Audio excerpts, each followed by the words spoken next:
السلام علیکم ورحمۃ اللہ وبرکاتہ۔ عبدالکریم آزاد مخاطب ہوں۔ آج آپ دوستوں کی خدمت میں جوانی کے رنگ جو کف دوش کی وجہ سے جوانی میں ہی بڑھاپا آ چکا ہو، بڑھاپے کی آمد ہو چکی ہو، تو ایسی صورت میں یہ ایک چھوٹا سا طریقہ جو کہ انتہائی مفید ثابت ہوگا، بشرط یہ کہ وجہ کف دوش ہو، یعنی کہ بلغم کی زیادتی، جسم میں سردی کا غلبہ، اگر ایسی علامات پائی جاتی ہو، انتشار کی کمی، بالکل ہی انتشار نہ ہونے کے برابر، تو یہ علامتیں ہوتی ہے کف کی یا بلغم، کھانسی، اس طرح کے مسائل کے ساتھ۔ اس کے علاوہ نزلہ زکام بھی اگر ہو تو ایسی صورت میں بھی انتہائی مفید ثابت ہو سکتا ہے۔ 2-3 اجزاء ہیں، زیادہ چیزیں بھی نہیں، کیونکہ ہم تو تقریباً 2 ہی اجزاء کو زیادہ ترجیح دیتے ہیں۔ البتہ اگر 2-3 اجزاء اضافی بھی ڈال دی جائیں تو بھی کوئی حرج نہیں ہے۔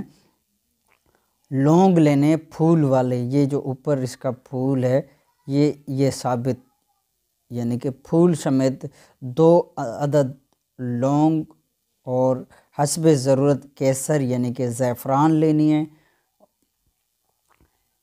1 گلاس دودھ اور 1 سے 2 چھوہارے۔ طریقہ یہ ہوگا کہ دودھ کو آگ پر گرم کریں، چھوہارے کی جو اندر بیج ہوتا ہے، گٹلی ہوتی ہے، اس کو نکال دیں، 2-4 ٹکڑے کر کے چھوہاروں کے وہ دودھ میں ڈال دیں اور اسے اچھی طرح ابالتے رہیں۔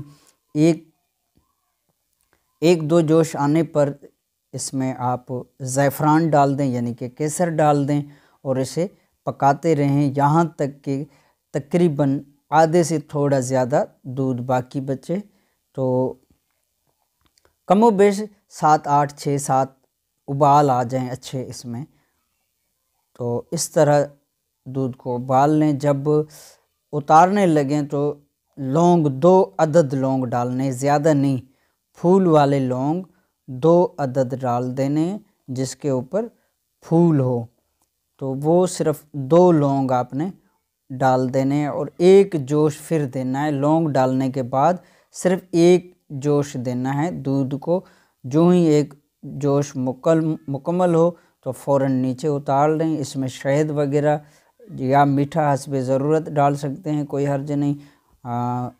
بالخصوص اگر آپ کے پاس شہد خالص اتارا ہوا ہے، موجود ہے، تو وہ آپ اس میں ڈال دیں اور اس کو رات کو سوتے وقت استعمال کریں، تو اس کا چند مرتبہ کے استعمال سے جو کف دوش کی وجہ سے قوت بہا کی کمی ہے وہ اس طریقہ سے پہلی مرتبہ ہی رزلٹ آنا شروع ہو جائے گا، نہیں تو دوسری تیسری بار کے استعمال سے کامل انتشار ہوگا، اور انسان جو ہے جوں دھیرے دھیرے استعمال کرتا رہے گا، اس کی قوت دوبارہ یعنی کہ بڑھاپا بدل جائے گا جوانی میں، اور یوں انسان دوبارہ جوانی سے لطف اندوز ہوگا۔ تو یہ ایک چھوٹا سا طریقہ تھا۔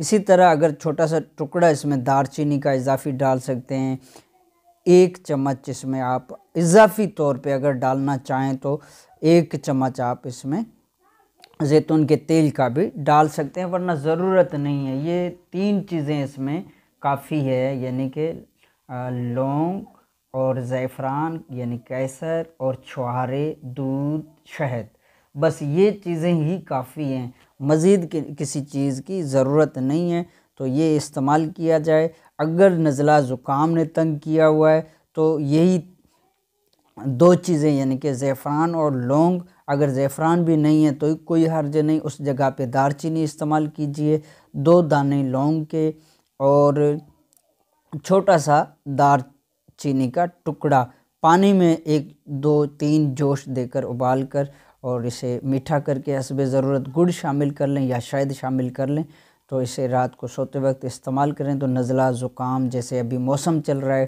تو اس طرح اس میں بھی فائدہ ہوگا۔ تو یہ تھا ایک چھوٹا سا طریقہ۔ آپ کی دعاؤں کا طالب، عبدالکریم آزاد۔